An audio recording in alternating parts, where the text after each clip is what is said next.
அதாவது இன்றைக்கி என்ன விஷயம் அப்படின்னு சொல்லி கேட்டால், திருநெல்வேலியை வச்சு சொல்கிறேண்ணே. ஆசியாவிலேயே இரட்டை பாலம். அந்த பாலத்துக்கு கீழே தள்ளு வண்டி கடை ஒன்று வைக்க சொல்லியிருப்பேன். அது நடந்துக்கிட்டும் இருக்கும். அதுலேயே லேட்டஸ்ட் டெக்னாலஜி கொஞ்சம் மெயின்டைன் பண்ணியிருப்பேன். என்னென்னா, இட்லி அவிக்கிறதுக்கு ஒரு சதுர இட்லி கொப்பரை அந்த காலத்தில் யூஸ் பண்ணிப்பீங்க.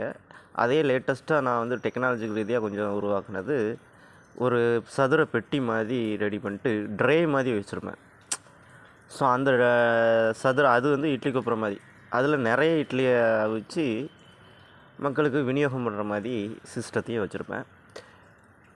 அதே நேரத்தில் ஹிந்திக்காரங்களும் அதே பிளேஸில் இருப்பாங்க. நெல்லை லாட்ஜி அப்படிங்கிற நெல்லைக்குள்ளேயே லாட்ஜ் இருக்குது. அந்த லாட்ஜில் அவங்கள தங்க சொல்லியிருந்திருப்பேன். என்னடா ஹிந்திக்காரங்க எதுக்காக இங்கெல்லாம் வந்தாங்க அப்படின்னு சொல்லி, தமிழ்நாட்டுக்குள்ளே எதுக்காக வந்தாங்க அப்படின்னு சொல்லி உங்களுக்கு ஒரு கேள்வி இருக்கும் இல்லையா? காரணம், நான் தான் வர வச்சது. இந்திய அரசியலமைப்பு சட்டத்தை எழுதுறதுக்கு முன்னக்கூட்டியே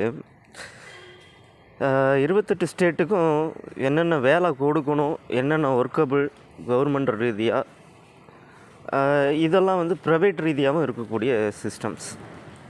என்னெல்லாம் ஒர்க்கு மக்களுக்கு கொடுக்கணும், என்ன ஒர்க்கெல்லாம் கொடுத்து அவங்களுக்கான வாழ்வாதாரத்தை கிடைக்க செய்யணும் அப்படிங்கிற ஒரு சிஸ்டம். இந்த சிஸ்டம் எப்படி அப்படின்னு சொல்லி கேட்டால், இதுக்குள்ளே நிறைய நுணுக்கமான விஷயங்களும் உள்ள வச்சுருப்பேன். இப்போ நீங்கள் பார்க்கலாம், மக்கள் இருப்பாங்க. அவங்களுக்கு இடையில இந்த ஹிந்திக்காரங்களாம் பார்த்தாங்கன்னா அங்கங்கே சின்ன சின்ன வியாபாரங்கள் பார்ப்பாங்க. இந்த வியாபாரங்களை பார்த்து இந்த கைவினை பொருட்கள் இந்த மாதிரியான வியாபாரங்களை பார்ப்பாங்க. இதன் மூலமாக என்ன உருவாகும் அப்படிங்கிறது, அவங்களுக்கு என்ன வருமானம் வந்துடும்? அவ்வளோ பெரிய லெவலுக்கு வருமானங்கிறது இருக்காது. அப்படிங்கும்போது அந்த வருமானங்கள்ங்கிறது அவங்களுக்கு இல்லைங்கிற பட்சத்தில் அவங்களுக்கான வருமானங்களை உருவாக்கி கொடுக்கறது தான் அங்கே முக்கியமான ஒரு விஷயம். இவங்கெல்லாம் பார்த்திங்கன்னா உத்தரப்பிரதேசம் மற்ற மாநிலங்கள்லாம் இருக்கக்கூடியவங்க. இவங்களுக்கு போதுமான வரவுகள் இருக்காது. அந்த மாநிலத்துக்குன்னு சொல்லி நான் வந்து ப்ராஜெக்ட் தனியாக பண்ணலை. எல்லா மாநிலத்துக்கும் அதுக்கான ப்ராஜெக்ட்ஸ் தனியாக பண்ணியிருப்பேன். ஏன்னா அந்த சில மாநிலங்களுக்கு வந்து நான் ப்ராஜெக்ட்ஸ் பண்ணாமல் கொஞ்சம் டிலே பண்ணி லேட்டாக கொடுப்போமே அப்படிங்கிறதுக்காக வச்சுருந்தது. ப்ராஜெக்ட்ஸுங்கிறது அவங்களுக்கான ஒர்க்கு, அவங்களுக்கான வேலை, அவங்களுக்கான வரவுகள், இதெல்லாம் ஏற்பாடு பண்ணி கொடுக்கக்கூடியது. வரவுகள் மட்டும் கொடுத்தா அவங்கள வாழ்ந்துருவாங்களா? இல்லை, அவங்களுக்கான வேலை எல்லா விஷயமும் சரிவர கிடைக்கிற மாதிரியான சிஸ்டம் வச்சுருப்பேன். ஹிந்திக்காரங்க, இந்த சேட்டுமாருங்க, இவங்கெல்லாம் இருப்பாங்க. இவங்களெல்லாம் இந்த மாநிலத்துக்குள்ளே நடமாடவும் விட்டுருப்பேன். அவங்களுக்கான வரவுகளும் கிடைக்கிற மாதிரி சிஸ்டத்தை செஞ்சும் வச்சுருந்துருப்பேன். எதுக்காக அப்படி வச்சுருக்கேன் அப்படின்னு சொல்லி கேட்டால் காரணம் இருக்குது.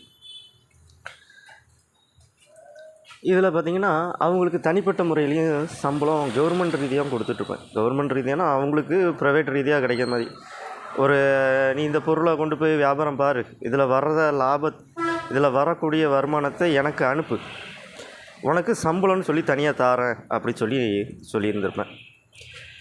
அதே மாதிரி ஹிந்திக்காரங்களும் நம்ம தமிழ்நாட்டில் வந்து வியாபாரம் பார்ப்பாங்க.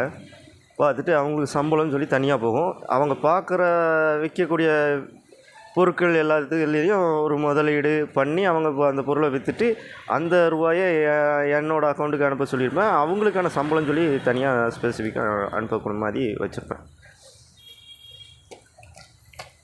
ஏன் அந்த மாநிலத்துக்கான செழுமையை பண்ணலை, அவங்க எதுக்காக நம்ம மாநிலத்தில் தமிழ்நாட்டில் வந்து ஒர்க் பண்ணுறாங்க அப்படின்னு கேட்டால், கண்ட்ரிஸ் டெவலப்மெண்ட்ஸ்னு சொல்லி தனி சட்ட முறைகள்னு சொல்லி இருக்குது. அது எக்கனாமிக்கல் க்ரோத் லெவல் மெயின்டெனன்ஸ் சிஸ்டத்தோட கனெக்டிவிட்டியில் இருக்கும். சரி, அதை பற்றி நான் உங்களுக்கு விலாவரியாக இன்னொரு நாள் சொல்கிறேன். பட் அவங்களும் உழைப்பாங்க நம்ம கண்ட்ரீஸில், சரிங்களா? நம்ம தமிழ்நாட்டில் உழைப்பாங்க. அதை எப்படியெல்லாம் கொண்டு போகணும் அப்படிங்கிறத ஒரு சில சிஸ்டம்ஸ்லாம் தனியாக வச்சுருக்கேன், ரூல்ஸ் அண்ட் ரெகுலேஷன்ஸ். அதை பற்றி நான் இன்னொரு நாள் விளக்கமாக சொல்லுவேன். எனக்கு இப்போ கொஞ்சம் டைம் இல்லை, ஒர்க்கபிள் சிஸ்டத்தில் அப்புறம் பேசுகிறேன். ஓகேவா? இதை பற்றி உங்களுக்கு விலாவரியாக இன்னொரு வீடியோ பதிவில் தெளிவாக சொல்கிறேன்.